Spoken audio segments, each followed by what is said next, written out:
Hey, welcome to Socialism for All. This is S4A Livestream number 20 being recorded on May 31st, 2022. We've been doing these live streams pretty regularly, once or twice a week. Occasionally we'll skip a week, but anyway, we did one last week and we're doing one today. So we'll be doing some current events, seeing what's new at the channel, and talking with the chat. We usually get 25 or 30 people in the chat room over on Twitch. Which I use for the live streaming, and then we post it later on over to the YouTube. So, what's new with the channel this week? Well, did a bunch of videos regarding workplace organizing. So I had been talking since the beginning of the month about putting up the IWW organizing manual, which I'd wanted to get to earlier in the month. We wound up getting to it just in the last few days, but hey, it's up. What's a few weeks? And, of course, we had other stuff in the meantime. I was doing the very long, about 5 or 6 hours worth of COVID updates in the meantime. But anyway, now there is the IWW organizing manual. That one is about 2 hours and 50 minutes. It's the most detailed manual, so what I actually recommend is the next video that I did, the Basic Workplace Organizing Guide, also by the IWW, but shorter. It's 75 minutes. And I think it's both a better introductory piece for people who really are unfamiliar with the subject of forming a union in your workplace. By the way, as I say the word union, you know it's not fun? Saying the word union in every sentence for 3 hours. Just your mouth gets tired after a while and you just start going, it's something. Recording these things, it's a lot of work. Union. Say union 10 times in a row. You get a brief taste of what I'm talking about. Anyway, I recommend starting with the Basic Workplace Organizing Guide. It is shorter and it also fleshes out some of the beginning steps of the process, such as forming your job committee, your core of 5 or 6 people or 3 or 4, whatever you can get together within your workplace who you are directly talking to about improving conditions. This is not something that you can just start shouting from the rooftops unless you want to get everybody fired. It is illegal to fire people for organizing. That's not to say it doesn't happen. Let alone, if you're serious about tilting the balance of power in your workplace away from the owners and their manager agents and toward the workers, who are at the mercy of the owners and their managers for being hired and fired. If you're serious about that, know that it's a long-term process and you don't want to just go and blurt things out. You got to be strategic, you got to be crafty, and you kind of got to keep things secret for a while. So every campaign looks different, but they all do have some characteristics in common. Hence, people have written organizing guides about it. So if the Basic Workplace Organizing Guide is even too expansive for you and you want something even simpler, I did another video, which was, again, a third, sort of the trilogy of IWW Workplace Organizing manuals called The Basics of Organizing. That one is just over 20 minutes, 23 and a half minutes. And if you listen to that one, I think it's not enough to act on by itself, but it will give you a taste.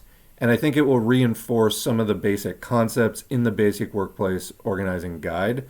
So there's no real harm in listening to that. I kind of recommend them both. Although the Basic Workplace Organizing Guide, I think if you listen to that one, that is going to give you a lot of the actual tools that you need. Whereas the Basics of Organizing one, it's more like you sort of look at pictures of the tools and get a basic familiarity with some of the vocab, but it's less of a detailed instruction. Still, like I said, good for reinforcing, or just if you want a real entry level thing to start thinking about organizing your workplace. We really do need to tilt power away from capitalists in any way that we can and get workers more and more organized and class conscious, and on the shop floor is a great place to do that.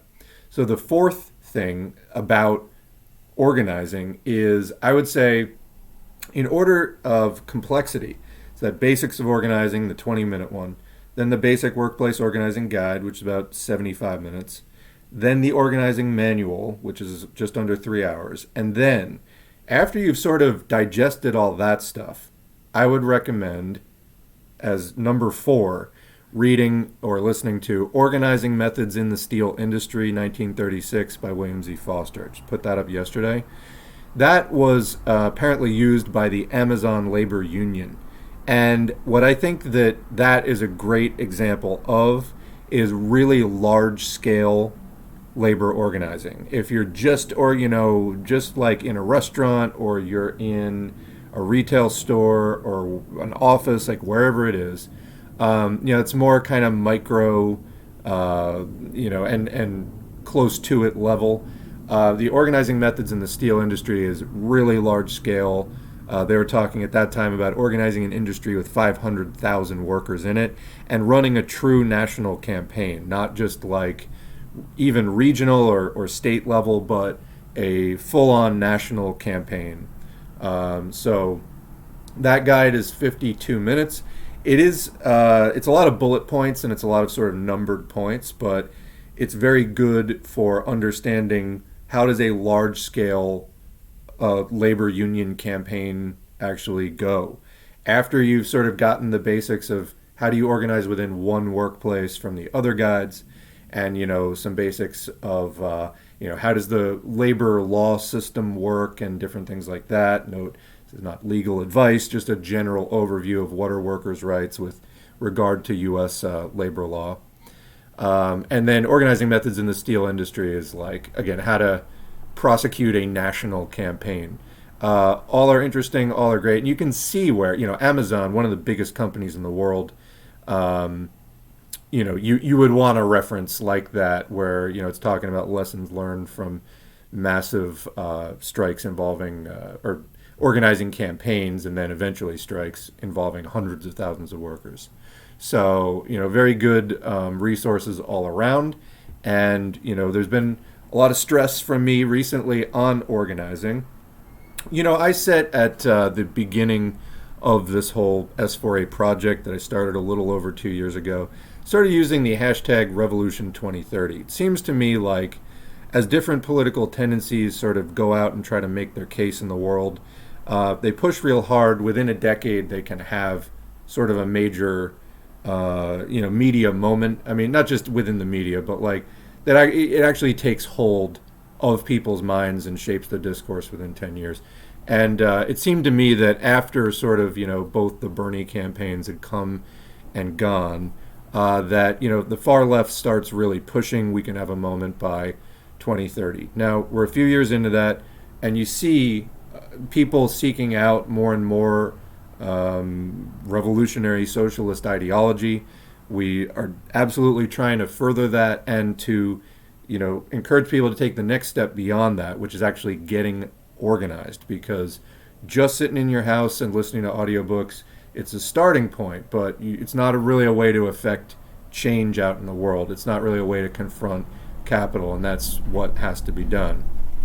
So anyway, as far as the recap of stuff on the channel, there's also just a little shit post of like a 5-second clip of Biden mashing together about 12 syllables. People say he has like a stutter, and if I talk too fast, sometimes I get a stutter and things like that, or a stammer or something like that. I've never mashed together 12 syllables into a completely incoherent mass before, let alone at top volume. So whatever's going on with Biden, that was an interesting example of it.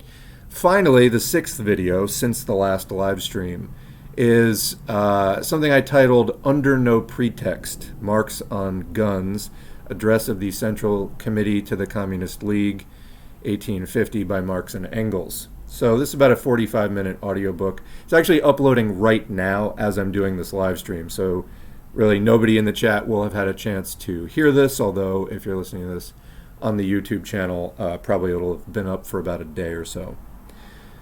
So that is where the under no pretext quote from Marx is taken.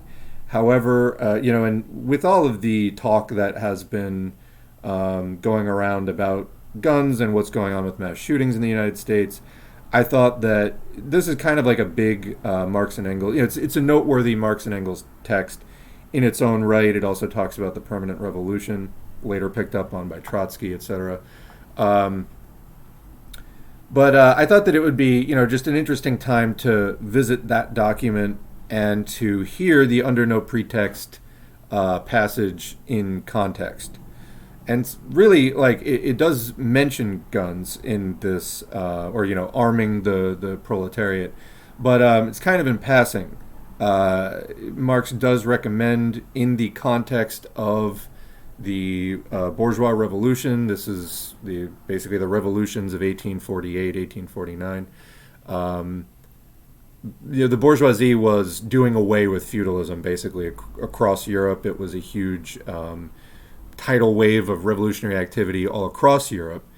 And Marx and Engels were trying to theorize, what was the best stance and the best course of action for the proletariat to take.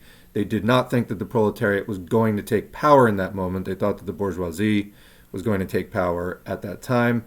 But they were trying to position the proletariat to basically set up Soviets. And when you hear what they were describing in there, it's very much what the Russian Social Democratic Labor Party did, and of course executed successfully.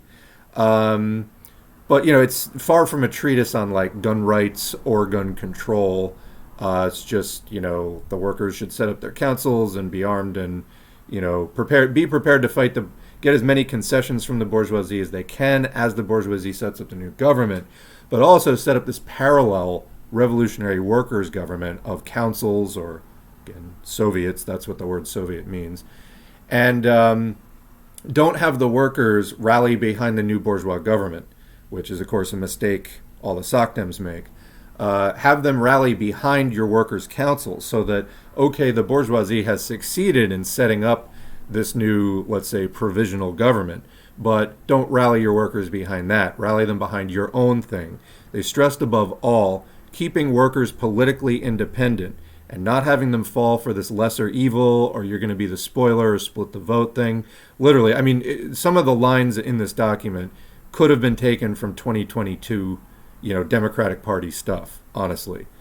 So that's a very interesting document, and anyway, that's going up on the channel now, so everybody will have had a chance to hear that in a few hours, in fact.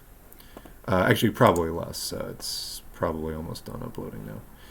But, so that's what's new on the channel as of this week. As far as next week, there is a tidal wave of shorter audiobooks that will be going up. I have a whole slew of like over 2 dozen that I plan to do.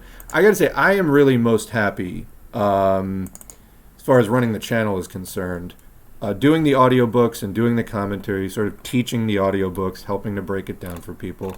I know a few people don't like the comments, but go find another audiobook or do one of your own, because we do try to make it accessible. And I've gotten way more positive feedback on the comments than negative feedback. I happened to get 2 comments this week of like, the commentary is not appreciated. And I was like, okay, well, by you it's not, but by the many other people who have told me otherwise, I guess it is. Plus, it's just, we're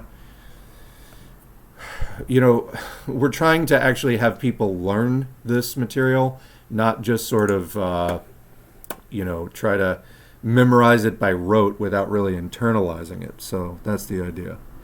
So anyway, that's what's new on the channel this week. Of course, I post on Twitter a lot as well to try to keep up with current events. Far too much going on over there to catch up with in a live stream, but do check it out if you're on Twitter. It's a pretty active account, at Socialism S4A. So, like I said, we'll do some current events and we'll talk a little bit more about organizing. Actually, you know what? Before we get into the chat, I do have something that I would like to share that pertains to organizing directly. So let me see if I can get that screenshot up for folks. This was something somebody messaged me about, joining organizations and sort of pulling them left. And okay. So before you start reading it, let me introduce. This was my response to the person. And, I think that this person was coming from a great place, and I think it's great that they were looking to get engaged with real-life organizations, make the leap off of online, come out of the little matrix pod, go out in the real world, and that's where the action actually happens, right? So anyway, they said that they had been inspired by a post I did a couple of weeks ago about, people getting off their asses and building mass orgs. Vanguard organizations are great. There are a variety of them to choose from. No, I'm not going to recommend one over the other right now. I think that they all have strengths and weaknesses, let's say. But what I was trying to really emphasize is the importance of mass organizations that are for organizing the vast majority of people who are not the most class conscious vanguard of the proletariat, people who don't necessarily want to apply to a political party but maybe just want to join a political party, people who don't have tons of time to put into study and things like that. And the fact is, we do need to organize the masses of people, and you're not going to organize them directly within the Vanguard Party. Maybe after the revolution you get something like that. Like, for example, in the Russian Revolution, the Bolshevik Party had a huge surge in membership as the revolution was actually proceeding. But that's because that was organizing for the society that they were poised to start building. It was no longer a hypothetical. They were in the process of seizing power and bringing people into the party to actually do the work of building socialism. We're not at that point. We're within capitalism, and we may be entering a period of instability where I think that we're about to get another window of acute change where new kinds of struggle become possible. But anyway, that hasn't been where we have been. We've been in a relatively stagnant place. And one of the things that I've noticed is that the U.S. left tends to have two speeds: trying to reform the Democratic Party or doing nothing at all. And that's got to change. And so I think that mass organizations can, make up for that doing nothing at all thing. A lot of people aren't going to be ready to join some kind of Marxist-Leninist vanguard party. But at a minimum, you look at the millions of people who flocked, for example, to the Bernie campaign. Well, if you liked the Bernie campaign, go build the Green Party, because they are the Bernie campaign plus about 20%. It's all the same stuff about not taking corporate money, etc. And so I'm saying this is the bare minimum next step, and people just haven't been taking it enough. The difficult answer is we build the left and we fight for the most radical positions that we can win in that ideological struggle within building the left. That's what you do. It's not an easy answer. It's not a simple process. It's messy. It involves talking to people. It might even involve, a bit of friendly shouting at meetings at times. But that is the process. And you've got to do it or nothing's going to happen. So anyway, I had a listener, community member here, say, hey, I heard your thing about, like building a DSA or the Green Party or whatever, which, I know that there are a lot of liberal tendencies within these organizations, all the more reason to get in there and do what you can with it. Also, people, well, why don't you just steer people directly into the vanguard parties? Well, I think you can find almost as many criticisms of them having liberal tendencies, except at least if you go to a DSA, they're a bit more upfront about it. You know what you're getting.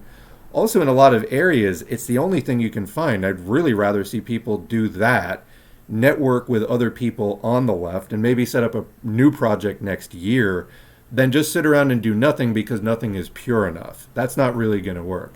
So anyway, somebody did write, and they're like, hey, I'm interested in doing that and sort of building up the left wing of, a Green Party or something like that, representing more of a Marxist perspective out there. And I was like, okay, great.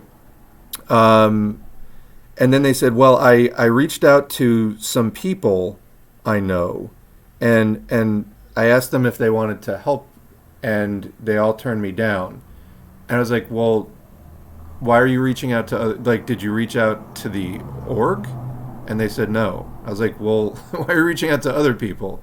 The whole idea is go approach the org about working with the org. That's the idea. Whatever organization it is, they're running projects, they need help, etc. So And then they're like, okay, I get it. I should talk to the org. But they added, at the risk of sounding vain, how do I know that I'm going to be able to like pull them left?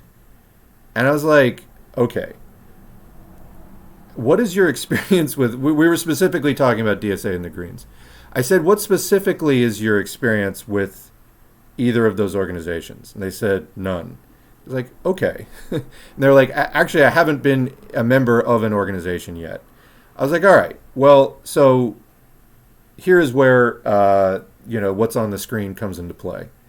So I'll just read it. So I said, okay, so the first step is being honest with yourself. And I really do not mean this sarcastically.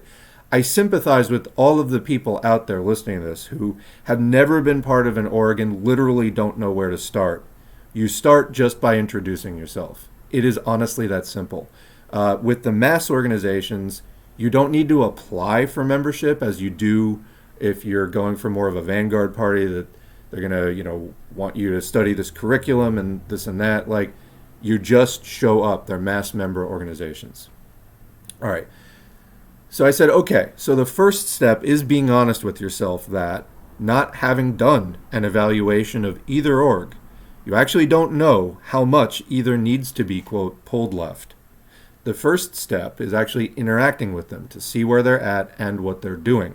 So show up, introduce yourself, tell them you're a socialist looking to be active in real life, and ask them what kind of projects they're doing and how you can help. Let them get to know you. Establish a basic relationship. Remember, they are set up to accept new members. That is what they exist for, and they want new members. Once people get to know you within the organization, and that takes time, might just be months, but it will take some time for people to get to know you, then you earn a certain amount of influence and maybe even eventually some responsibility within the org. This then opens you up to making suggestions about future projects for the org. But before you get to this point, just be helpful. Orgs are running projects constantly and they need help, so help them. So in this case, since that person didn't have a lot of experience with orgs, just observing and participating in their ongoing projects will give you, as an inexperienced person, experience with how meetings work, how outreach works, how everything that org does works. And a lot of that is going to be common or similar, at least, between different orgs, so it's good experience to have. So again, after some time passes and you have some more experience with all of this, and you've met more people through your participation in this group and earned their trust and respect as a comrade, they will naturally look to you for your input more and more. And from there, you just advocate for the positions that you think are correct in whatever struggles your org is taking on in your community. The org in your area might be fighting for a minimum wage increase. It might be doing support work for labor strikes. It might be supporting or, co-organizing a tenants union. It might be fighting for rent control. It might be doing all kinds of things. But in the process of figuring out what kind of struggles or candidates or whatever your org is going to put its weight behind, there's always a debate and there's decisions made. So, if you want to, quote, pull the org left, just have it be a good org. Like, you advocate for the positions that you think are correct. So if there's an open call for what should the org be doing, submit ideas. If the org has honed in on some projects that it's working on, but there are questions about how to execute it or whatever, then advocate for the positions that you think are correct and closest to a Marxist position. Obviously, don't alienate people. Learn to cooperate with people. But that's basically what it is, just representing what you think is right. And finally, my advice is don't bail out just because things aren't perfect or exactly what you want it to be. In real life, things take time to evolve and grow. Talking about human relationships and social groups here. And we will never build a strong U.S. left if people just quit. This is basically the thing. Like, people were ready for, a Ralph Nader, a significant step to the left from the Democrats and Republicans over 20 years ago. Has the organization around that sort of effort grown since then? No, it just keeps rising and falling because people just do it for 6 months, they don't get instant results, they drop out, and then they become like bitter, and that's it. The Bernie campaign was good in that it brought a lot of people back out of the woodwork who had given up on all of this stuff, and they were talking to other people again about their, aspirations for some kind of, reform and maybe permanent change, like revolution to solidify the reforms. But people were really talking about, trying to hope again for a better life for working people in the U.S., and that was a vehicle for that to happen. What happened, though? Did it grow into something? No, fucking Bernie fed it into the Democratic Party, where it died and got corrupted, just like anyone could have told him that was going to happen. And he knew that. I can only assume he did that on purpose. So had that movement, for example, been fed into the Greens, which is the largest mass independent left party in the United States, very compatible with the Bernie thing, but even better on most issues. That was the obvious destination for it, not the fucking Democrats. So had it been fed into that party, you would have a party that would be able to immediately win it in 2018, in 2020, in 2022, at least the local and county and maybe the state level. A lot of states, it's fairly easy to elect people to the state legislature, etc. You start building that party, and we're not going to vote in socialism, granted. So you need to take with a grain of salt how far that's going to get you. But as far as having an independent organizing hub, free of bourgeois influence, I was just talking about that address to the committee, the under no pretext file. It's another thing Marx stresses in there about maintaining the political independence of the workers. You can't do it in the Democratic Party because that's a 1% controlled, non-reformable party. It is bourgeois from top to bottom. And you just can't build an organization for class struggle. Whether that struggle takes electoral forms at times, you're putting 20, 30% of your effort into that, and then 70, 80% into other forms of class struggle in your area. You need that hub. You need a party. You need an independent workers' council organizing politically and maintaining and building that class consciousness and political independence. That needs to happen, and it's never going to happen in the Democratic Party. So that's been the frustrating thing, is like trying to build the U.S. left. I feel like it's now having a growth spurt, and people are talking about capitalism a lot more. People are talking about socialism a lot more. It is much better than it was 10 years ago in that. Like, I've never seen people talking about capitalism this much ever before in my lifetime. And that is great. We're encouraging that. The fact that S4A even exists and is growing, as well as channels like it, is a really positive, healthy sign. We have to, push the class consciousness. We have to push the socialist ideology, and we have to push the actual organization. Agitate, educate, and organize. That's what it's about. So anyway, I hope that this is helpful for a lot of the people out there who may be just not really knowing where to begin or what this process looks like. This is how you get involved with an organization. Now, another thing that people have said is there's nothing going on in my area. There's a lot of conservative rural places, and there may be nothing really going on in your town.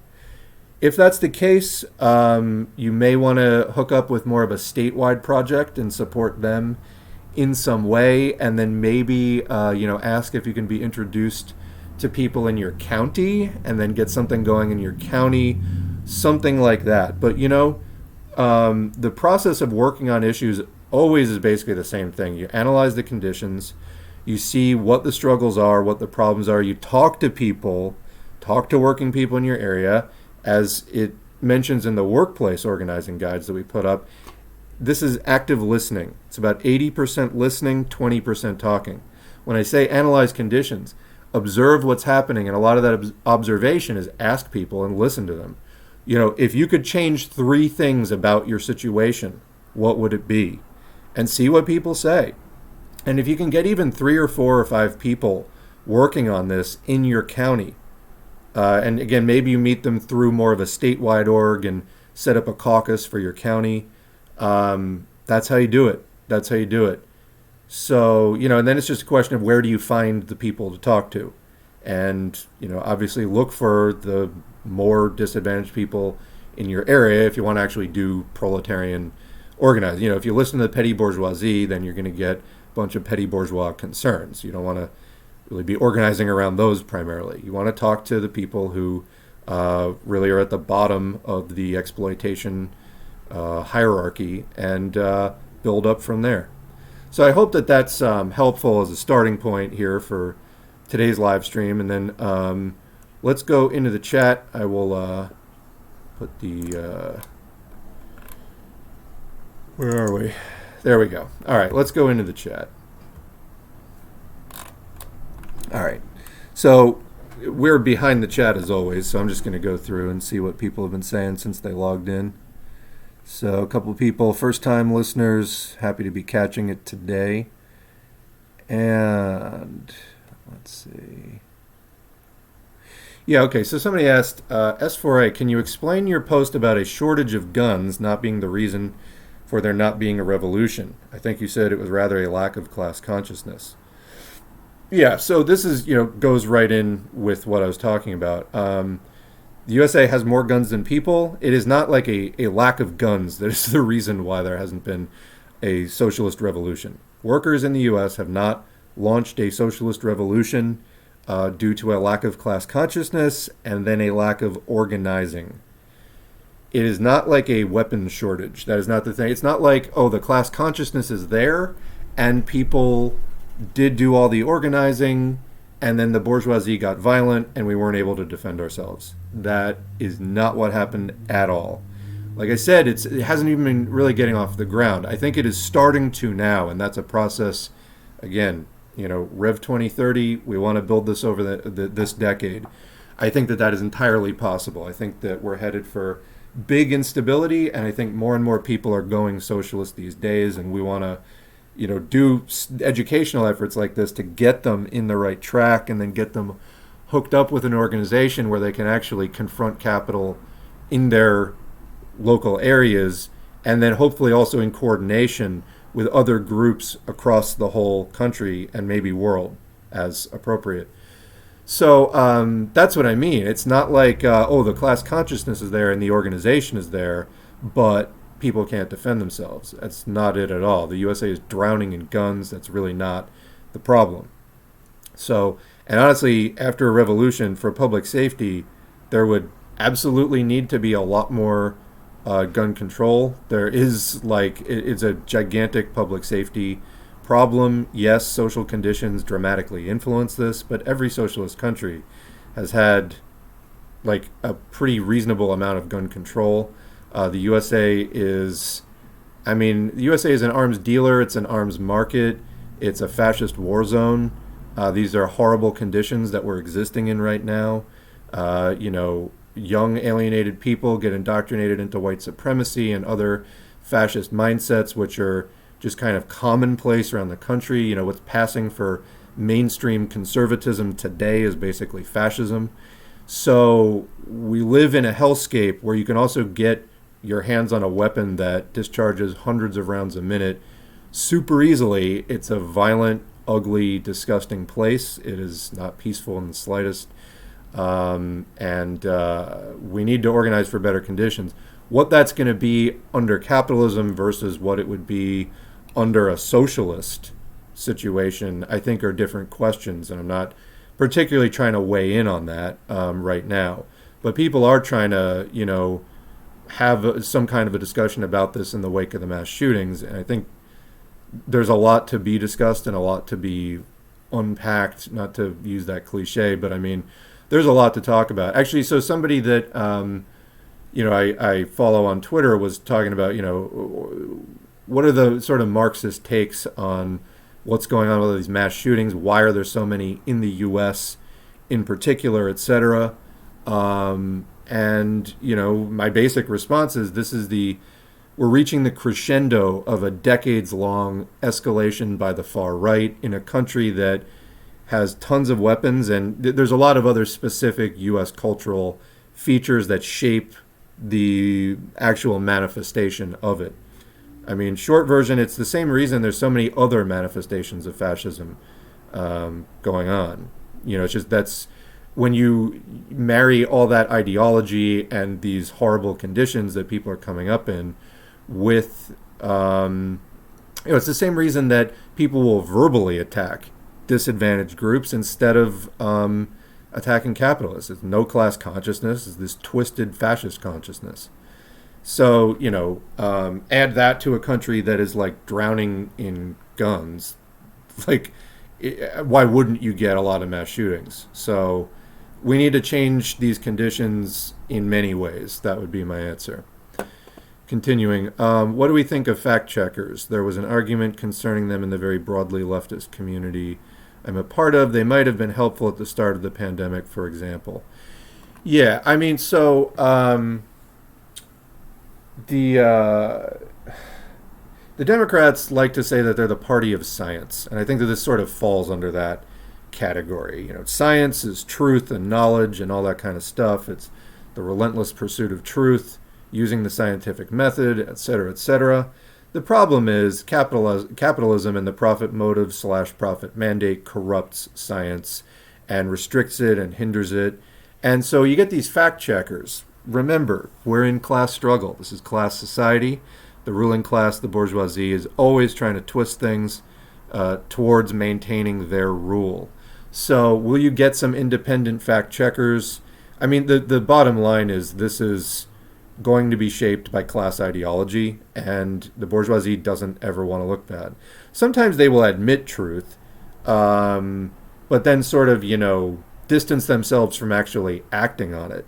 But, it's whether it's the pandemic, whether it's climate change, whatever, the Democrats always pretend to be, they're the, quote, good capitalists. They're the, quote, more progressive, less reactionary capitalists, according to them, according to their messaging. And they pull a lot of people in using that, and we need to pull those people back out and keep them independent and resistant towards that bourgeois influence. We do not want people rallying behind them. So we need to build an organization, an alternative workers' organization that they can rally behind instead. But yeah, as far as fact-checking, this is a lot of times distorted as well. If you think you're getting the full story from fact-checkers, I don't know. I mean, a good example of this is the CDC, Rochelle Walensky. When they came out with mask or vax last year, it was like 12 months ago. It was mid-May last year. That was blatantly unscientific. I mean, blatantly. So, they're pro-science relative to the Republicans, I guess, but that's not saying much. And, relative to actual science, we want to unbridle science. We want actually scientifically informed society. Socialism is the only way to get there. So the contradictions of capitalism just prohibit having a scientifically oriented society fully developing. They will develop it to the extent that it's profitable and that it maintains their rule. So I think we covered some of the gun discussion as much as I want to get into now. I think that's the starting point. All right, what else? Somebody says, just found out today some piece of shit stole $200 out of my account and spent it on an online Apple store. I hope maybe your bank's fraud system can do something about that. Sometimes they do. I've had fraud on my account before, and they were able to fix it. This was some years ago, but hopefully you're not completely out $200. That sucks. Otherwise, I don't really know what to do. Material conditions are as bad as ever, even when there was far more left militancy. Does this lack of class consciousness count as a problem of education? Like I said, I think that the class consciousness is growing. I've been doing this roughly for 20 years, and I'm seeing conversations I've never seen in that 20 years. So I do think it's getting better. We just have to keep pushing as much as possible to, have it develop as deeply as possible, as quickly as possible, and no more quickly. If you try to rush it, you're going to fuck it up. But it needs to go. That's why I'm doing S4A, to create a resource that can be helpful in that process, and it's why other people have done similar things as well as different projects, but all, we all share that goal of building the class consciousness and the education, etc.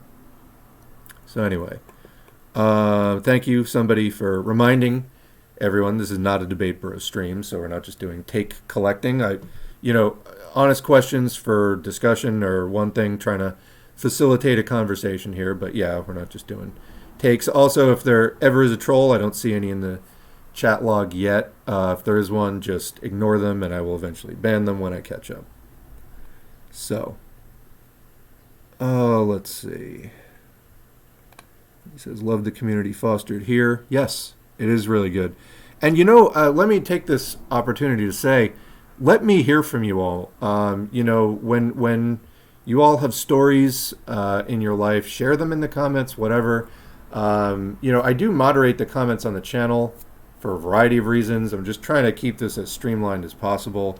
I block people left and right on Twitter. I just don't want to hear it, and there's other people to reach, and I want to get out there. But, if you enjoy the channel, I absolutely want to hear from you. It's not like, comments are annoying. No, I love comments. Really do like to hear from people. Other people in the audience want to hear from you too. There is a good community out there. I am very strict towards, really, trolls are just kind of anything that I don't feel like it's necessarily the time or place to deal with. Again, I'm looking at this more as like a 10, 15-year project, so trying to keep that in the crosshairs rather than, going to the wall with like every single person that has some disagreement. But yeah, the community aspect of this is great. I love hearing from people, and I do like the ideas. I don't always agree with them, but I do like seeing what people have to say. If you're into the channel, let us know. It's encouraging, and it only helps build. So somebody says, I literally can't say union 10 times. Yeah, it's hard. I mean, when you read those workplace organizing guides, you're literally saying union once or twice in every sentence for just page after page. So yeah, taking a sip. So somebody says, speaking of the zeitgeist, has anyone had trouble watching many movies and shows since listening to Marxist texts? I see that it's so much bullshit, bourgeois trickle-down nonsense. Really takes the enjoyment out of it. Somebody says, I was just thinking about this. I have to stop watching shows even if I like them. I think that, yes, becoming more class conscious, it can be like a pretty rude awakening at first, as far as just being aware of like how much propaganda you're inundated with. I think that for me, I went through like a pretty severe phase of that in the 2000s. And I eventually came back to a point where, like, I don't, like watching overt propaganda or stuff like that. But I have learned to sort of, just a sort of appreciation for the arts, just to be able to watch stuff, because there's so little that is actually written from more of a socialist perspective. Although that said, there is some more, I don't know if it's quite socialist yet, but there's some more like, I don't know, reasonably interesting, like, well, I don't know what to say. There is some better stuff coming out, I feel like, in the last few years. It's stopped short, perhaps, of being like full-on socialist, although you can maybe find a thing or two here or there. It's usually still pretty heavily veiled in metaphor and whatever. But anyway, my point being, just for the sake of like watching stuff, I've learned to sort of like mentally account for, disregarding like this point or that point, because yeah, it's, media being produced under bourgeois rule, and it reflects those values. And I guess I've learned to just take it with a grain of salt, to where I can enjoy it more on just a, arts and performance level. But yeah, I went through a severe phase for like 10 years where I couldn't watch anything. So yeah, that can definitely happen. I mean, once you become aware of just all the like bourgeois values being pushed, it is, it's incredible. And sometimes you really just can't get past it, and you just have to turn the thing off. So, that's fine, because there's so many alternatives now, like S4A, or like there's so much other stuff that you can listen to, whether it's music or whatever. Like there are alternatives now, which is great. You know. So anyway, yeah. Somebody said I can't deal with blatant anti-communism in media. So yeah, there's levels of it. I'm trying to think of an example, like something I just could not watch. Somebody said season 2 of Stranger Things, and there's like Red Scare BS. And you know, I haven't seen that, but I was reading some discussions about it. And I mean, I get they're trying to represent that it was the 80s or whatever, but that said, not everyone in the 80s like bought into that, and they certainly could choose to highlight, resist. You can model critical thinking, even if it's a period piece, because people in every era do engage in critical thinking, and you can model that resistance more, whether you choose to or not. That is sort of up to creative decisions, and a lot of these things, especially the bigger shows, there's just like direct Pentagon involvement and stuff like that. So you really have to do like I said, I think I've gotten to the point where I can kind of take it with a grain of salt. That said, I don't watch just any old shit, but you know, and I'm not into like Marvel movies and stuff like that. I mean, I was never into stuff like that anyway. But I guess that's the thing is, yeah, I'm trying to think of an example. I know that there has been stuff I've just like flat out turned off because I couldn't deal with it. One thing I will say, almost every like crime show, they all follow the same format, which is like team of people standing around a supercomputer that can spy on anyone anywhere using illegal technology that the government is not supposed to have, but they have it anyway. I can't tell you how many shows use that model, and it's just insane like how much they're conditioning people to just accept like, well, I mean, whether it's to accept a present or future technology, or it's just for people to believe that that is there now and to act accordingly.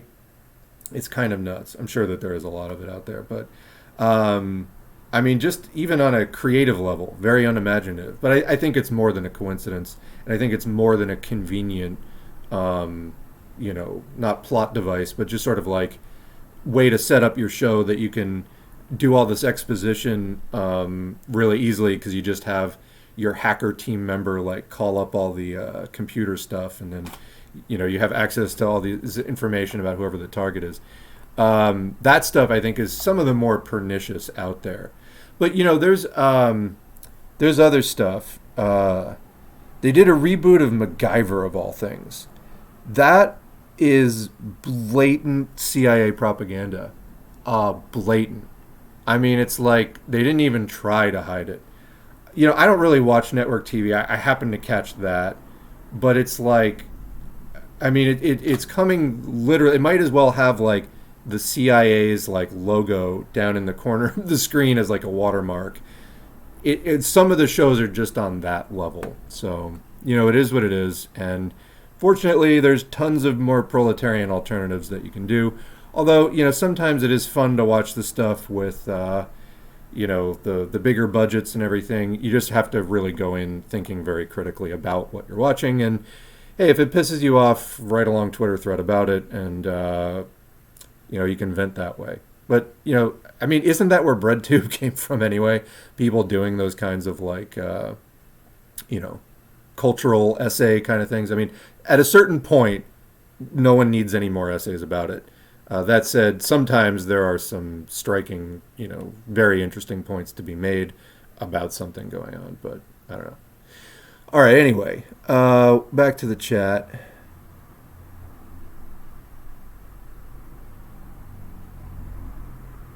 What else do we have going on in the chat?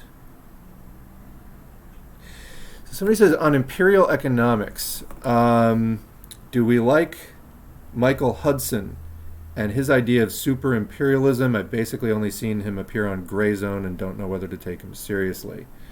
Yeah, when we did the Kautsky ultra imperialism, people were mentioning that. I don't watch the Gray Zone, and I keep hearing people reference Michael Hudson, and I have not checked it out. So I have to take a rain check on that and come back to it. We'll see if anybody else comments on it in the text. I remember somebody gave me a link at that time because they were like, "Oh, whoa! I thought that Hudson was the first one to add like a prefix to imperialism," and somebody gave me a link, and it just was not. It wasn't anything that you couldn't have gotten out of studying like earlier ML theory. So it didn't seem like really was breaking that much new ground to me. So yeah.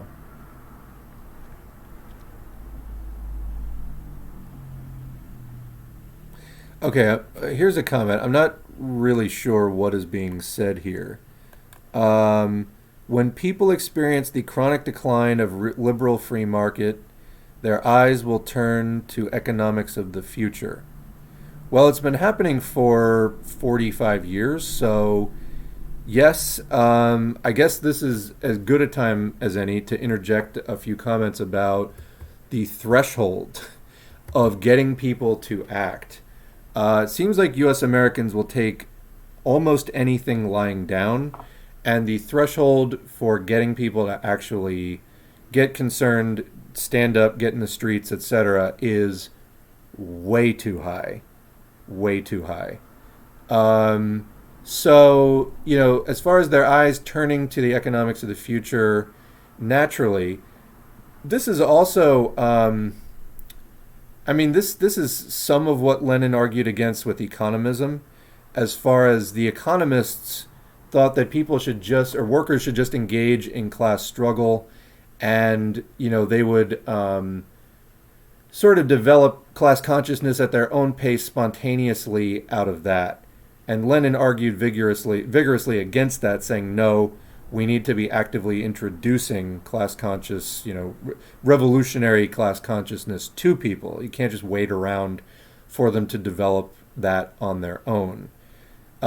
So, because really, many people won't. Many people need some kind of, guidance to do it. It's just like, saying if people work with math enough, they will eventually invent calculus. Yeah, but like, how many times per century is that going to happen spontaneously? Like, wouldn't it be much more efficient to actually just teach people? So anyway, then the next comment is appropriating. This is all the same person. Appropriating and patronizing organized labor is unethical. I have to say I have absolutely no idea what you're talking about. If you're saying that organized labor should be confined to working within the class collaborationist shackles that the business union leadership puts it in, no. No, this is a fight that has been had by socialists since, the IWW came out in 1905, for fuck's sake. That was explicitly against that. So you're trying to say that socialists are what? Some kind of parasitic influence on organized labor? And you say that's what anarchists do? I have no idea what you're saying. Like, none at all. There's another comment from this person. Seismic global shifts are afoot, comrades. And then there's just a bunch of other slogans. No more crumbs will be accepted from the imperialist table. I think what you're doing here is spouting a bunch of slogans and thumbing your nose at actually trying to engage with workers who are already organized in at least some sort of, even if it's sort of base consciousness trade unionism. That level of organization is not a bad starting point. The idea, though, is to turn the ideology guiding it more radical. So, honestly, I think this is kind of crazy. So, I have no idea where you're coming from, and a lot of the rest of the comments are just sort of slogans. So, strong disagree, let's put it that way. What else? As somebody responded to those comments, times of great economic distress can also radicalize fascists. And look online at any alternative health channel. There are thousands of flat earth holistic BS health gurus preaching no-vax and fascist politics. Thousands of them. So yeah, this is the thing. If you think like socialists should like appropriate and patronize labor. That's such a bizarre. Like, where did you learn socialism from? Bizarre, bizarre. But anyway, if we don't go out and teach socialist revolutionary class consciousness, the fascists will get there first. And I don't know. I don't know. Maybe they already got to this person. I don't know. So anyway, continuing through the comments here. Somebody says, my union is working to unite with other unions and then also trying to be actively political when it comes to local politics. So that's good. The problem is, are you backing Democrats? Because that's a non-reformable party that is never going to do what you want. Never. Never, never, never. Even when they make promises during the elections, they never follow through on it. And people talking about, this and that, the Greens. Whatever is going to be the outcome of that sort of mass left organizing has yet to be determined. And even if you think that you have studied a similar situation in another country where circumstances aren't really the same as in the United States, we have a very strange political system here. The masses of workers need to actually learn it for themselves. So even if you know it and you try to say it, it's a question of, do the masses of workers learn this for themselves and really believe it and trust it themselves? So the idea is, whatever the avenue of struggle that is available, take it to its max, and if it can't go any further, then agitate around that and point out to people, look, we've taken this as far as we can go. It's time to do the next step, step 2, whatever it is. But if you don't go all the way with step 1, you're not going to step 2. That's what I keep trying to get across to people, and I'm learning to try to, continue to be insistent about it, but I'm trying to be a bit more patient about it. I know that this is going to be a multi-year process. So much bad shit has been happening the last few months. I feel like I've been kind of tearing my hair out, and I was becoming conscious of that this past week. And I'm like, all right, got to remember this is the long haul. It's frustrating watching so many things go up in smoke, watching so much bad news inside of just like 3 or 4 months. But, continue to be insistent, but pace yourself. Just a lot of times it's tempting, or it's very trying anyway to maintain that patience, but it is required. Anyway, what else do we have? I think we were talking about the shootings here. Somebody said it's that most people are drowning in bourgeois ideology in the U.S. Yeah. All right. Let's see.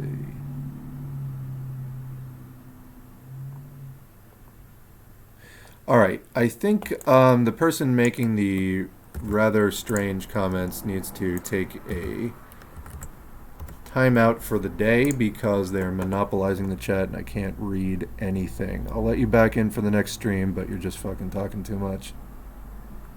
And about random shit no one fucking cares about. Another comment, we need to build organization to protect vulnerable communities, armed and unarmed, as well as eventually build organization to do class struggle.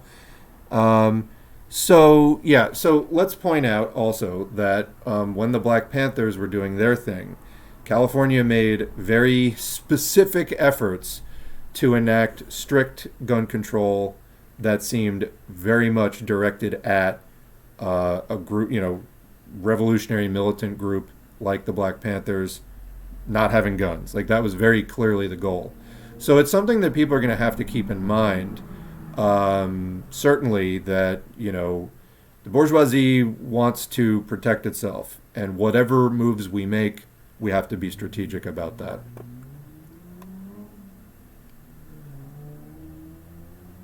All right, what else do we have? There's a lot of good comments. If I'm not reading your comments, it's not necessarily that I think that it's bad comments or anything like that. Just it's not necessarily like the train of thought I'm on, and if I get into those comments, it might just sort of, I don't know if I can make the transition that well, but I'm seeing a lot of good comments from people.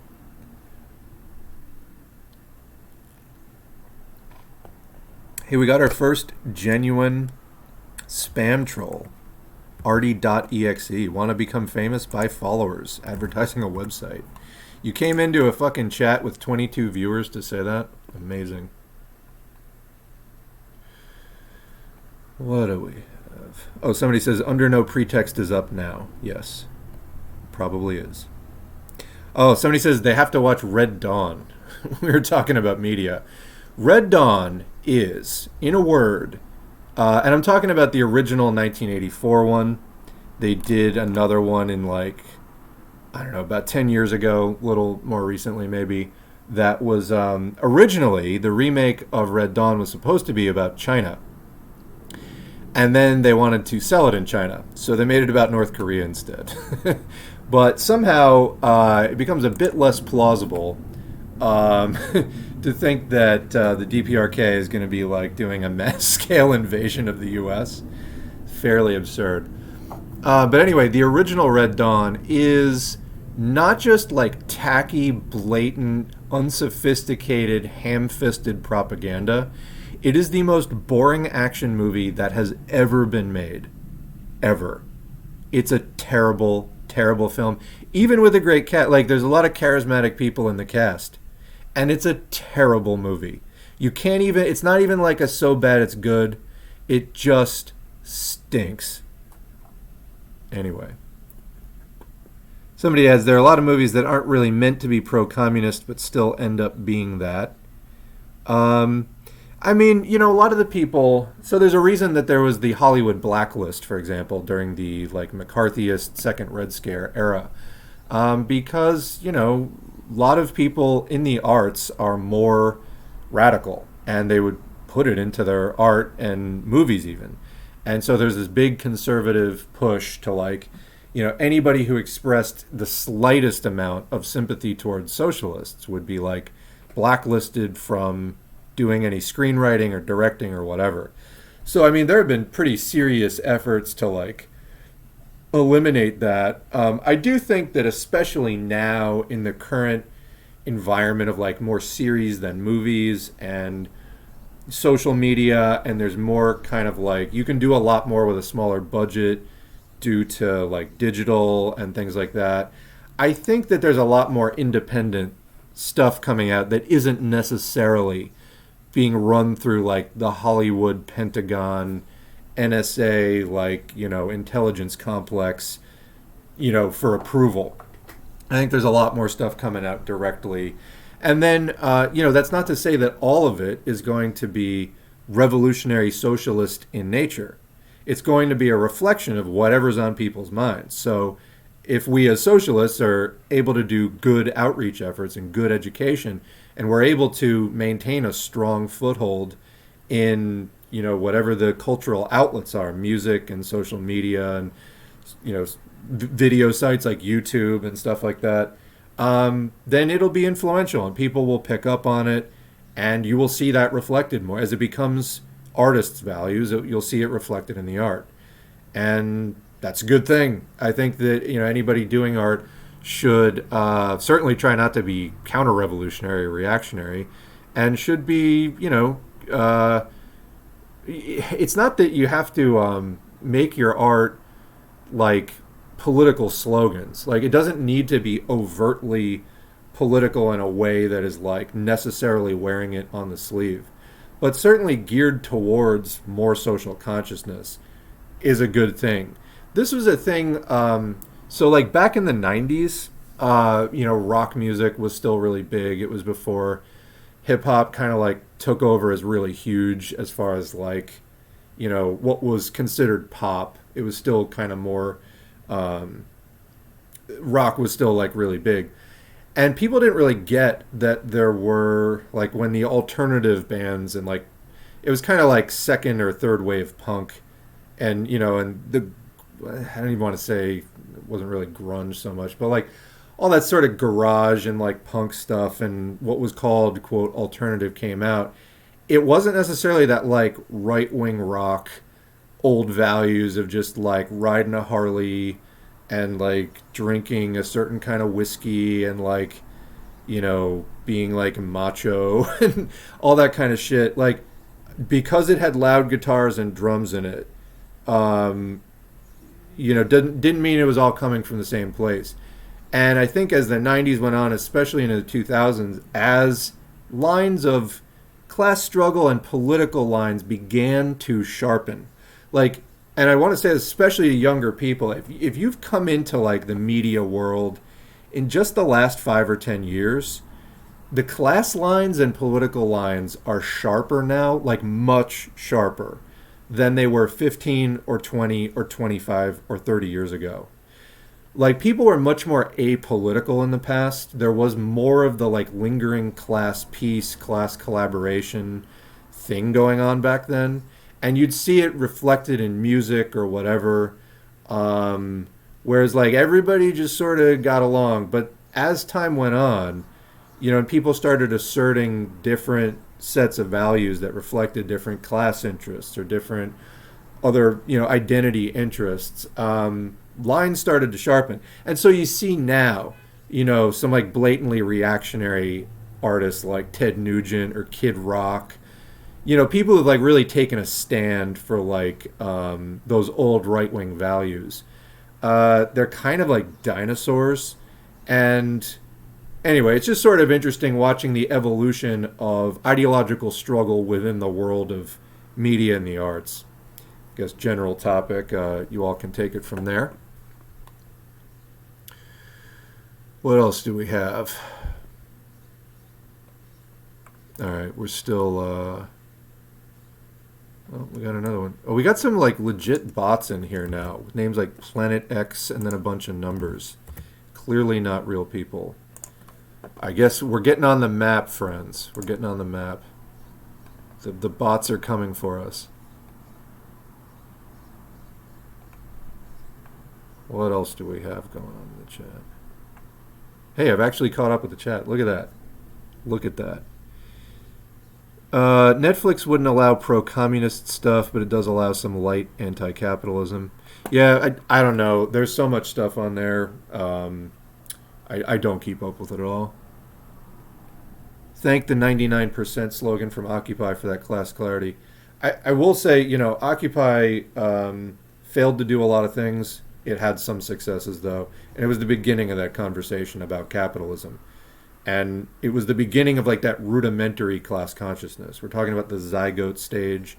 We're talking about just the beginning of the working class really sort of differentiating itself again in the new century. And it was a step forward. And that's what is important, taking as many steps forward as quickly as possible and, making the most of every opportunity possible. That's key. So somebody says, just joined the chat, but if nobody mentions, sorry to bother you. And John Sayles' Matewan are excellent pro-labor films. Yeah, you can definitely find, there are some good pro-labor films out there. Even some not so good pro-labor films will have something to be reckoned with in them. So, for example, there's a movie, I want to say it's a Ron Howard movie, but it stars Michael Keaton, called Gung Ho. I want to say it's mid-'80s. And that's about a car factory. And it was sort of about the whole, like, Japanese rivalry. And, like, for a while in the late 80s, everybody was, like, super paranoid about, like, Japan. And Japan's taken over, and they're going to surpass the U.S. and blah, blah, blah. And so it was about like a Japanese car company, and then the Japanese managers, they're going to shut down the plant, and then they get convinced to at least give the U.S. workers a chance to work up to the Japanese standards, which I guess were like much, much higher. And and then hilarity ensues. But I mean, it's a comedy, but it's also kind of a drama. Like, there's real world union struggle issues in the movie. In the end, it winds up being fairly unrealistic from like a union standpoint, But it does address these issues, and I feel like just the idea of having a union in a movie at all is like overly subversive to the point where like they don't even want you thinking about, they don't even want you talking about a union. That's how kind of subversive even just your basic trade union is. That is how hyper reactionary the environment that we're in is. So, you know, you want to subvert the capitalist order and organize against it. Just putting that out there is at this point, like, again, it's about taking a step forward, struggling against the existing order. Whatever step, you know, even that is a step forward at this point. So anyway, we've caught up with the chat. I'm going to take a sip, and then I think maybe we'll dive into a current event piece for a minute, catch up with the chat again, and then maybe call it for today. I'll be doing another one of these soon, maybe tomorrow even, and you know, we can do more there, and I'll bring more screenshots this time. Time got away from me today, and I wasn't able to prepare as much as I would have liked. All right. So, let's dig into the screenshots. Oh, I know what article I want to do. So, first of all, we got a monkeypox update. Here is monkeypox as of the 27th. This is from Our World in Data. And yeah, that line's definitely going up, considering it was at 0 before. And then, where is our monkeypox update? Oh, that's odd. Well, it is, I don't know where I put that. It is higher. So basically, the update from last night is, imagine that the line just keeps going up to 450 or thereabouts. It goes above 400 and not sure exactly. But that's what's going on with monkeypox. Also, there was a story. This is from the 26th. First case of monkeypox in a school-aged child was confirmed in Quebec. I don't think I did this last week, did I? And no, they did not isolate the class. That's a really high-risk decision. Isolating one class seems like it would be a reasonable measure in order to contain this outbreak. Were the parents notified? So, this is why we're getting a monkeypox spread. Because, you know, oh, people are sick of COVID. Well, prepare to, you know, come to grips at least with monkeypox. Like, you're going to have to deal with this. So, what we learned from last week's live stream is that monkeypox may not show symptoms. It may just be in an incubation stage for up to 21 days. It's typically 7 to 14 days, but it can be up to 21 days before it shows symptoms. And you may be contagious during that time, for part or all of that time. So there was a school-aged child in Quebec, and they isolated the child but not the class. Well, if you keep seeing cases of monkeypox, it's because of shit like this. And that's about all I'm going to say about it right now. Now, the story that I actually want to do is this. I showed this actually a couple of weeks ago in a live stream. Maybe it was 3 weeks ago. But I think that this article, this is a topic we really haven't discussed much in depth. But I think that it's important. So this is a long-ish article, but I'm going to read through the whole thing. So Wall Street is heading into a summer from hell, and top investors say it's going to bring a near-biblical reckoning to the market.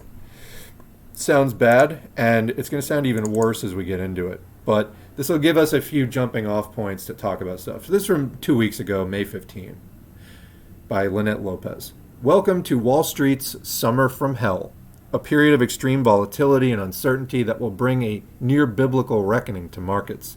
The last will become first, and the first will become last.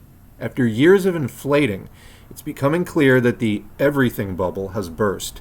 Since the start of 2022, the S&P 500 has fallen by more than 18%, and the tech-heavy Nasdaq is down almost 30%. A punishing combination of still hot inflation, hiked interest rates, war in Europe, lockdowns in China, unprofitable companies facing reality, and recession fears is making it clear that this isn't just a short-term drawdown. It's a pivotal shift for markets. Quote, "I think no one really has a clue. That's my take," one seasoned investor told me. Changing slides. Oh, wrong one. Clumsy me. There we go. Quote, "If the equity markets sell 30% from here, I would be buying most likely then," he continued, before changing his mind and correcting himself. This kind of confusion and trepidation is gripping Wall Street ever tighter as the weather heats up. The seasoned investor, who spoke on condition of anonymity to freely discuss his strategy, told me that there are too many variables affecting the market, from Putin to the price of potash, to consider when trying to position for the future. Too many things that could still go the wrong direction, making it impossible to tell whether an additional 30% sell-off from here would actually be the bottom. If the stock market continues to decline that much, he doesn't know what he'll do. There's always money to be made in choppy markets. After all, there are two sides to every trade. But bear cycles like this one are especially dangerous because they can turn around violently. Not only do investors have to worry about stocks cratering all around them, but they also have to be ready for face-ripping rallies that can appear like storms out of nowhere and leave all but the most nimble investors behind. The markets have turned into an advanced adult swim. Unless you are a seasoned practitioner, I suggest you avoid looking at your 401k until next year. No one really knows where the bottom is, and no one really knows what's going to happen next. This summer, the market is melting, and investors big and small are going to get burned before it's over. The heat keeps rising. For the past 10 years, Wall Street's summers have generally been free and easy. Driven by low interest rates, cheap debt, and a stable economy, stocks have been on a decade-long upswing with few hiccups along the way. And during the pandemic, the market went absolutely bonkers. Investor enthusiasm and the sudden injection of stimulus checks pushed the boom to the point that just about any company could go public, even a New Jersey deli. The markets hit record highs seemingly daily. Stock promoters like the venture capitalist Chamath Palihapitiya, sorry, it's the first time I'm reading that, and the tech investor Cathie Wood gained TikTok influencer status among enthusiastic retail investors. Wood and Palihapitiya encouraged their followers to throw away finance's silly rules about cash flow and debt, and to bet on long-shot companies with emerging, often questionable technology.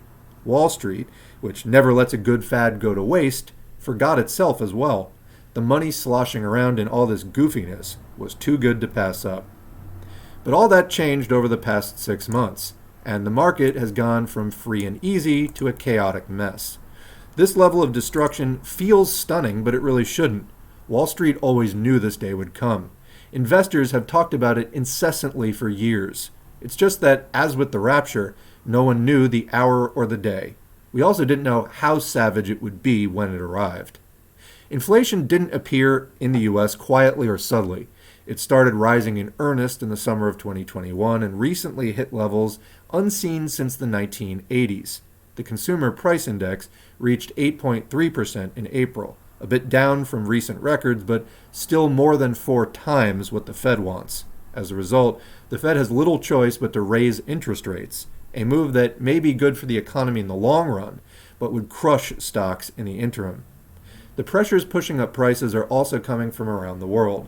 China has imposed widespread pandemic lockdowns in cities, including Shanghai, home of the world's biggest port, which is experiencing major delays. Throw in a trucking problem and factory closures, and what you get is a massive drop in exports and higher prices for U.S. consumers. Quote, "Now people are asking on conference calls which part of your supply chains are in China," Justin Simon, a portfolio manager at Jasper Capital, told me. From a geopolitical standpoint, I think that's really interesting. And of course, just a comment, We fully support the China lockdowns. Not letting COVID spread is really important. It's a very serious neurological and cardiovascular and multi-system disease. The heat from abroad is coming not just from China. Russia's attack on Ukraine is putting pressure on the prices of food and energy supplies, adding uncertainty to what are already the most volatile components of inflation. Russia's new pariah status is also making companies and investors reconsider where and how they do business. The theory that by trading with a country the U.S. can... The theory that, needs a comma in there, by trading with a country, needs another comma, the U.S. can make it more democratic, right, has fallen by the wayside. So politics have to... Boy, there's a bunch of typos in that sentence. All right, let's try that one more time. The theory that by trading with a country, the U.S. can make it more democratic has fallen by the wayside. So politics have to be considered. We do business only with our friends now, instead of hyper-efficiency, putting factories in any country, no matter its domestic politics, as long as it makes production cheaper. Investors now want more control and redundancy in the supply chain, so that one broken link doesn't throw off an entire system. And commenting there, again, I have greatly resisted framing this as some sort of actual real class struggle. Obviously, the U.S. and its close allies are the biggest bullies, the most blood on their hands, the most murderous, the biggest, serious imperialist bloc. Some of the countries, though, resisting it are just not, they're clearly not doing socialism, as in the case of Russia, but it's more akin to a kind of, tribalism or just, imperialist, intra-imperialist competition. Inter-imperialist competition. Where were we?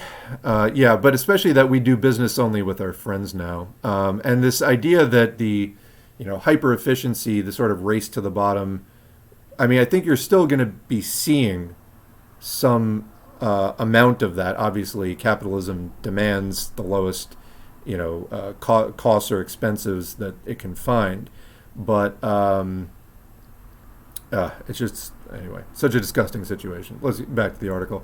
The world of banking is well aware of this shift. JP Morgan CEO Jamie Dimon told Bloomberg that, quote, the Cold War is back, and that we need more coordination with our allies, quote, not just for military purposes, but for global, economic, strategic investment purposes. Bringing pieces of the supply chain back to the U.S. that we once sent abroad, defense contractors and metals and fertilizer and oil, will be expensive, but it's worth the expense. Quote, there are supply issues coming, but you don't know where they are, said the seasoned investor, who also oversees industrial and manufacturing companies. It's all of this whack-a-mole shit where you don't know which part of the supply chain will be screwed up. Amid the raging inflation, supply chain bedlam, and geopolitical pressure, Chairman Jerome Powell and the Federal Reserve are doing their best to slow runaway prices. Oh, so this is... I was looking through this article. This one hit me. I didn't realize this. Anyway, the Fed raised interest rates by 0.5 points in early May, the first half percentage point hike in 22 years. Okay, and signaled that more big hikes are on the way. The idea is that higher interest rates will make it more expensive for businesses and households to take out loans, slowing the economy and cooling off price increases. A lot of problems here. Maybe we can unpack with the chat. The stomach churning question is whether the Fed can do just enough of this easing without tipping us into recession. It was already going to take an Olympic gymnast's level of balance and skill to stick this landing. Now with the war in Ukraine and the pandemic's grip on China, well, no, more like China actually treating the pandemic like it's a thing, it's as if the gymnast's balance beam has been greased and there's been an oil spill on the mat. Some of these are short-term challenges, but some are not. The European Union seems determined to wean itself off Russian gas. Though I think that is uneven, that determination is uneven. Globalization is being rethought, especially in the technology and defense sectors, and the U.S.'s relationship with China is only getting colder. All of that requires a fundamental restructuring of financial machinery, of where money flows and why. Those sorts of recalibrations don't come easy, and they usually cause a lot of pain along the way. Just have a few more screens. This is the kind of market that turns geniuses into idiots. In this environment, some investors, like Simon, the portfolio manager at Jasper Capital, prefers to take some cash out of the market and wait. He's up double digits in the year to date. Quote, "I really hit it this spring because I was long oil and gas and I was short Cathie Wood." That is to say, he was short the early stage tech companies that she bets on. Wood's flagship ETF, which returned 156% in 2020, is down 75% from its record high and about 60% this year. In other words, Simon got ahead of one of the key pieces of the market's meltdown, the tech collapse. For years, Wall Street's returns have been bolstered by a tech gold rush that relied on low interest rates and cheap debt to fuel companies that promised grand visions of the future but made no profits. But in a world where borrowing money costs more, dreams of a far-off future don't matter nearly as much as cold hard cash in the present. Quote, "Tech is a flywheel," Simon explained. "When money comes in, Silicon Valley hires up, and companies start using each other's services. They are all users of each other's technology. Premium LinkedIn accounts, buying Apple computers, using Salesforce, housing their data at Amazon. But now that intermingled success is turning it into intermingled failure or an industry-wide tailspin. It's not just the Woods of the world getting slammed by the tech destruction. In April, Bill Ackman, a Wall Street golden boy who runs Pershing Square Asset Management, announced that he had lost $400 million on his investment in Netflix, a position he'd announced just 3 months earlier to much fanfare. In what was essentially a non-apology apology letter to clients, Ackman explained that there was nothing wrong with Netflix's product or its management. Conditions, interest rates, just change, and Ackman wrote, quote, "In light of recent events, we have lost confidence in our ability to predict the company's future prospects with a sufficient degree of certainty." Like a lot of tech companies experiencing extreme trauma in the stock market, Netflix has always relied on user growth to impress investors, but they fueled that growth with a boatload of spending and debt. Companies like this were the darlings of the past decade plus. Money was so easy to borrow that they didn't have to make any.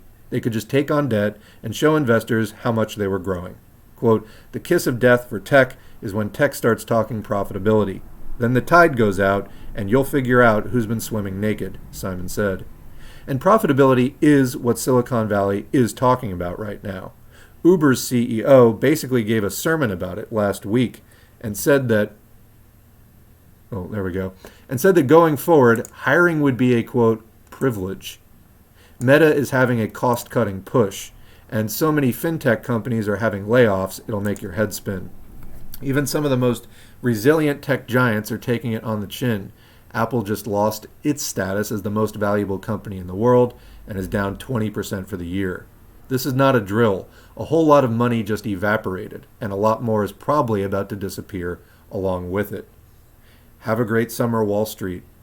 In a market move as dramatic as this one, investment firms, especially big ones, can get trapped like a deer in the headlights.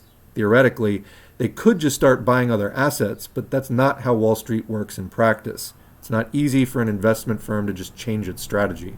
For one thing, clients bought in because of the strategy they were selling, and they like to see more of what's working. For another, finance guys buy what they know, and right now a lot of Wall Street is staffed by people who know how to make money on high-growth, cash-poor tech stocks. They do not know a world where companies have to make money to be valuable. They know how to value tech companies, not energy companies. They know about software, not supply chains. This is the kind of moment for which the phrase adapt or die was invented, and that adaptation could take years, not weeks or months. For most of the financial world, this summer will be about long hours and mitigating losses. Last year, managers and prime brokers, bankers who serve as financial firms, could probably spend the summer in the Hamptons. This year, they'll need to spend time in the office, putting out fires and watching their clients' portfolios get blown to smithereens. Sometimes, that's the job. I don't blame you at all if you don't feel the least bit sorry for any of these billionaires or the millionaires who work for them. Yeah, I'll say. And perhaps you have the time and discipline to ignore your 401k until the until the market bounces back. That would be wise. But consider, if you can find it in your heart, the retail investors who got into the market while they thought that the getting was good and are now getting creamed. What do you think, chat? Can you find it in your heart? Maybe for a few of them. Maybe for a few. They might have not been the most informed investors, but they were mostly just regular people. And according to Morgan Stanley, they've lost all those returns. In a telltale sign that the party's over, Robinhood, the once ubiquitous trading app, is going through a round of layoffs. And crypto is getting slaughtered too. Don't say we didn't warn you there. There are 3 ways this can end. The Fed could pull off its Olympian balancing act, meaning the U.S. would see a brief period of slower growth, but inflation would recede and things would go back to normal, whatever that means now. Another option is stagflation. That means that the Fed's interest rate hikes are unable to tame inflation, but the economy still slows, leading to a double whammy of high prices and miserable unemployment. So comment, stagflation is stagnation and inflation. Rising prices while economic activity ceases, or slows down anyway. Lastly, interest rate hikes could seize up lending in the U.S., screw up our currently robust jobs market, and push us into a recession. Last screen, and then we'll turn to the chat. Less of me, more of the chat for this closing. 2 of those 3 options are painful, but there's little for Wall Street and everyone else to do in the interim except to sweat it out. That powerlessness is what makes this moment so hellish. But try not to fret. The next market we meet will offer opportunities for all kinds of investors. Unfortunately, in the meantime, we have to watch this market burn. And actually, my mind is actually, in fact, racing with all of the other alternatives that we, in fact, do have. So that's the end of the article. It's good to stay current on these things. We are not capitalists, we are workers, but knowing what is going on with the market can be key as far as understanding things. And when we get to the stage of having wide-scale organization, which we're still building up towards at this point, let's say, it can you can know where the capitalists are weakest. So let's catch up with the chat.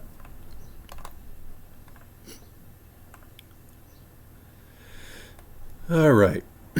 Yes, this is live for someone asking.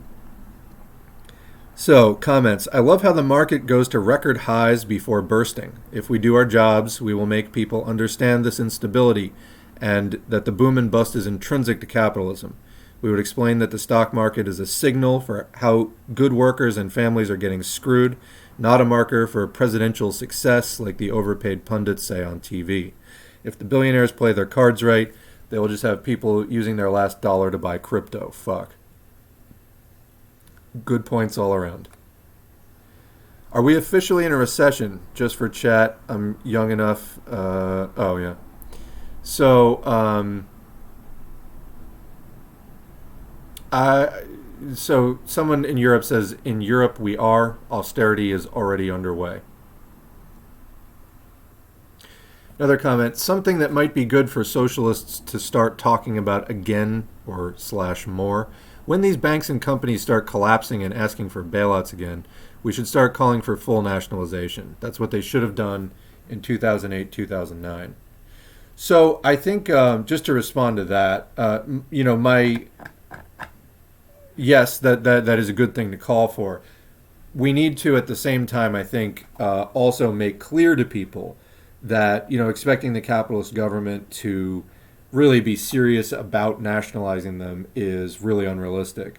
So I think we're at a point where the level of gangsterism that runs this level of late stage capitalism, it's just irredeemable at this point. And I think that making demands like nationalization and explaining to people how that would be a better system, I think really key and a good idea. I think also, not having people literally expecting that they're going to do it, understanding that if socialists were in power, this is what we would do. And it's what these capitalists should do, but they're never going to do. But yeah, of course, demand it. Just, you don't You don't want the workers rallying behind the bourgeois government. And it's like we need to beat back on this whole, like, you'll see people on Twitter, self-identifying as like an FDR guy or whatever. We really don't need that. I've said it, some of the first videos I did on the channel, we don't need a new FDR, we need a new Lenin, etc., and we need a movement that is appropriate to to actually carry everything out. So yeah, you don't want people literally believing that the bourgeois government is going to like do any of this or have the workers' interests in mind. Any concessions you get out of them are temporary at best, and really, if we want to make any of these gains permanent, a workers' government is the way to do it. So that's just the balancing act for socialists, is explaining that and making the demand, but also not having people rally behind the criminal bourgeois government.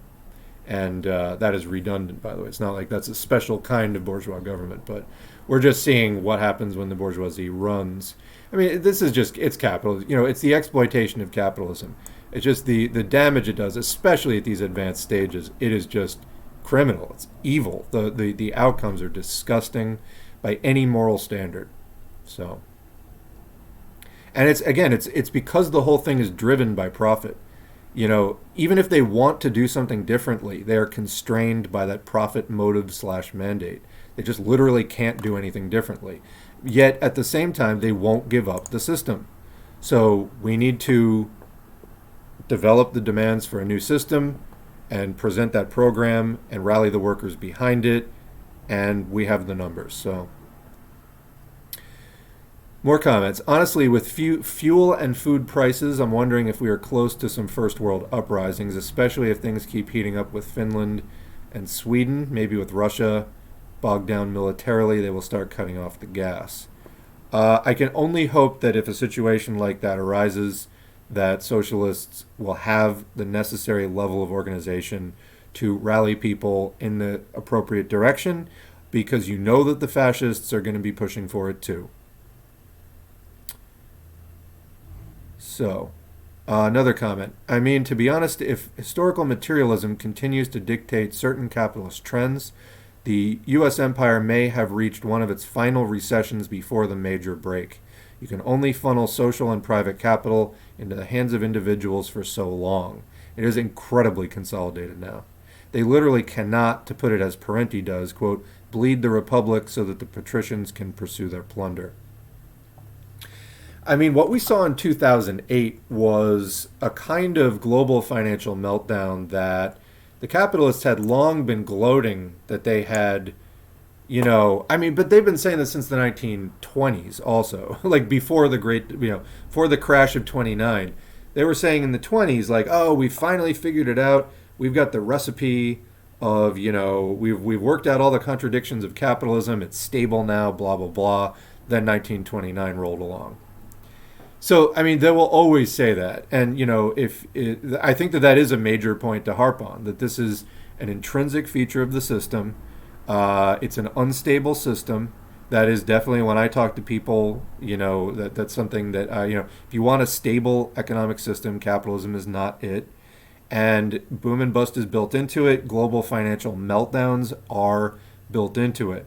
So, yeah, and there's nothing they can do about it. Not really. So 2008 was something that they had supposedly figured out how to avoid, and then there it was. So clearly not. And, things have been shaky since then.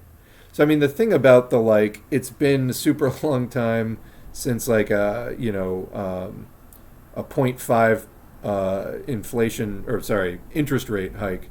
I mean, this is how they've been able to accomplish the quote-unquote recovery post-2008. It's fake.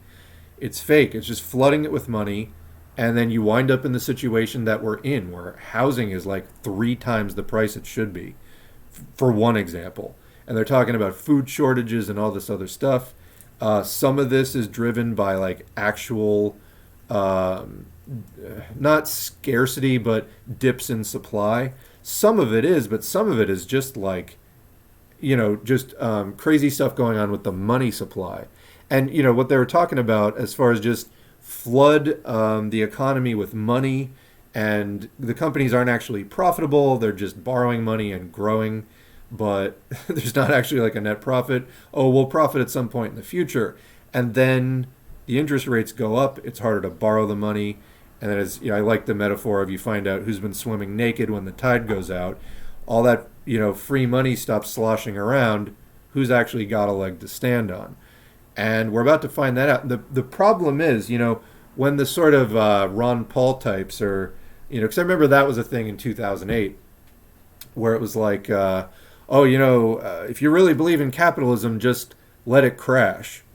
Well, if you do that, you know how many like working people that wipes out along with it? And that's not to say that we're arguing for like endless bailouts, because that is going to eventually just not be a sustainable formula either at some point. And that's actually just them buying themselves time. The point is, we need an entirely different system. One where you don't either have to just keep bailing them out for as long as you can until there's like a catastrophic system failure across the board.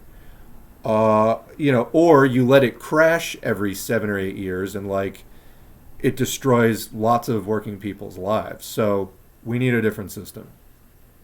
All right. Let's see. Someone says, I'm still reeling from finding out that Ireland had a food surplus during the potato famine and were exporting beef and grain to England while 2 million Irish starved. That is literal death for profits, yes. I did not know that. So, commenter says, my modest 401k, which is a part of many, sort of like mid-level compensation packages, has been, even like, teachers, even non-teacher education staff get 401ks, has been taking a beating.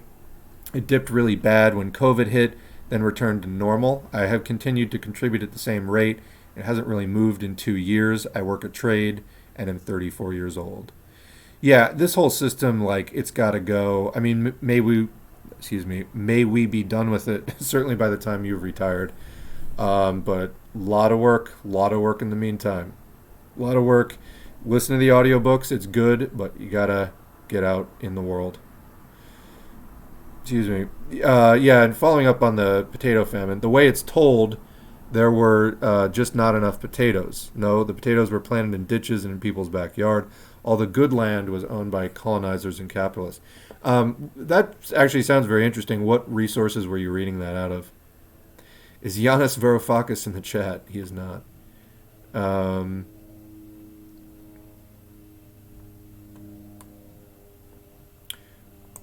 right. Let's see. Looks like that is about... Okay, here we go. Here's a good comment to close on for today. This is from the Height Hippie. Lamau, I'm sitting in my multi-millionaire house. You sound like a sore loser. Should have went to school and diversified your investments and provide something to society instead of making a twitch and complaining. Move to another country, bro. So I'm really glad, by the way, that you are sitting in a multi-millionaire house and dropping into our chat. And it's, I think, interesting. You actually have nothing better to do with your time than to drop in and hang with us. But I know that we all feel, whatever we feel that you're here. Somebody says multi-millionaire basement. And I guess I should have went to school, whatever. Good times. It's amazing, for the amount of just right-wingers read a fucking book. I don't know what else to say. I've spent a lot of time back S4A, and I'll close on this.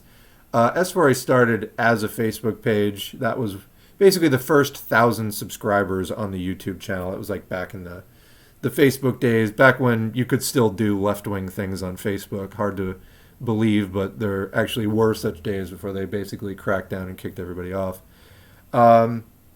But I would sometimes join like right wing groups, some of them large, and just try to talk to them.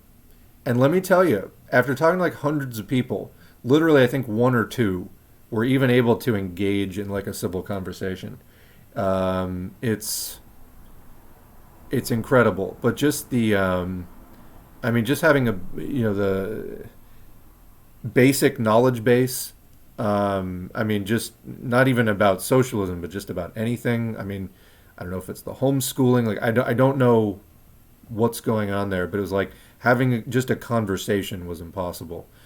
So, I don't know. Interesting that multimillionaires really have nothing better to do with their time but to drop in on the channel. I'm sure that that was very real and not fake at all. But we're gonna we're gonna sign off for today. A couple of people entered the chat that probably shouldn't be here, and it's probably as good a time as any. But anyway, thanks to the current patrons whose names are on the screen. Actually, they're not, and they will be in just a moment. Where'd they go? There we go. Thank you to the patrons whose names are on the screen. A couple of people are missing from this because I think I updated it with a couple of names after this. But we really appreciate the patronage. It has allowed me to spend a lot more time on the channel. Beyond that, engagement is important. So like, share, subscribe, leave a comment, even if it's just good video or thanks. All of that helps to boost the channel and helps more people to stumble across this content more easily. I am super tired, so I'm going to wrap it up. But I think that was a pretty good live stream today. Again, something about reading that article just took it out of me. We're in for a shitty time. I guess that's the point. I didn't sufficiently process that. So before we log off, that article, basically shitstorm, financial shitstorm coming this summer. It does not bode well for Biden, for example. Expect probably big reactionary wins in 2022 midterms. Not good news, but again, until workers organize some sort of alternative, this is the pinball game that we keep getting bounced around in. Can't stress it enough. Organize, organize, organize. And on that, that's actually an appropriate note to sign off. Thanks again for listening. We'll catch you in the next video.